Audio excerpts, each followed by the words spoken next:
When starting a business, one of the first steps is choosing a business address. In today's video, I am going to talk to you about how to properly choose a business address that works for you. Hi, my name is Andrew.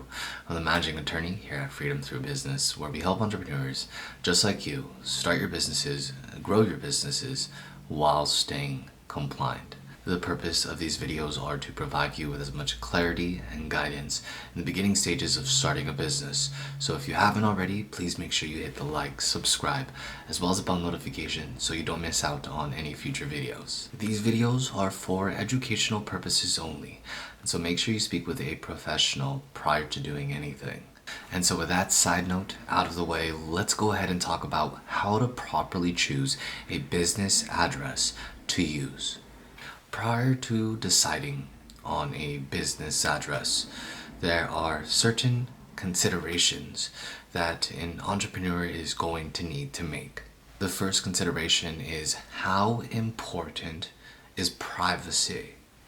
The second consideration is what is your budget?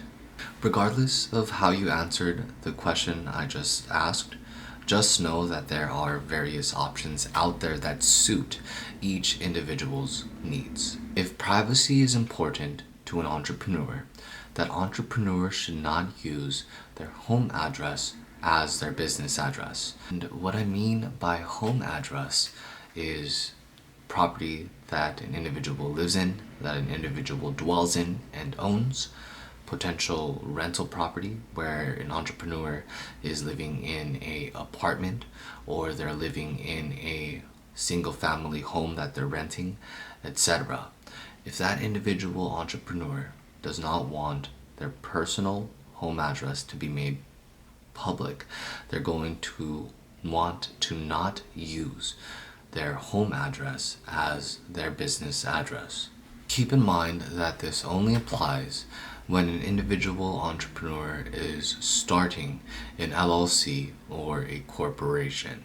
In other words, if an entrepreneur looking to start an LLC or a corporation finds their privacy very important, that same entrepreneur is not going to want to use their home address as their business address.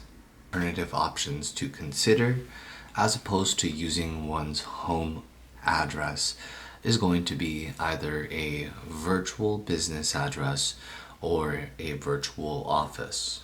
Virtual business address and a virtual office are similar, but they do provide different types of features. While both of them provide the ability to forward mail, one provides a little bit extra if online marketing is important.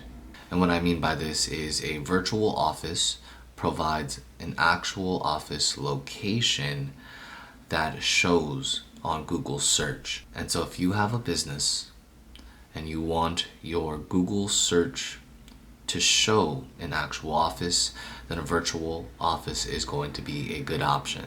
However, for a majority of entrepreneurs out there, having online marketing with respect to Google, being able to get Google reviews, etc., is not very important to that individual. And so for that specific person, a typical virtual business address will do. And while they do offer the similar features, they do cost differently. A virtual business address can range anywhere from $10 to $20 per month, and a virtual office can range anywhere from $50 to $200 per month. Another alternative option to using one's home address is going to be a P.O. box. However, a P.O. box is not recommended because a lot of states actually restrict the use of P.O. boxes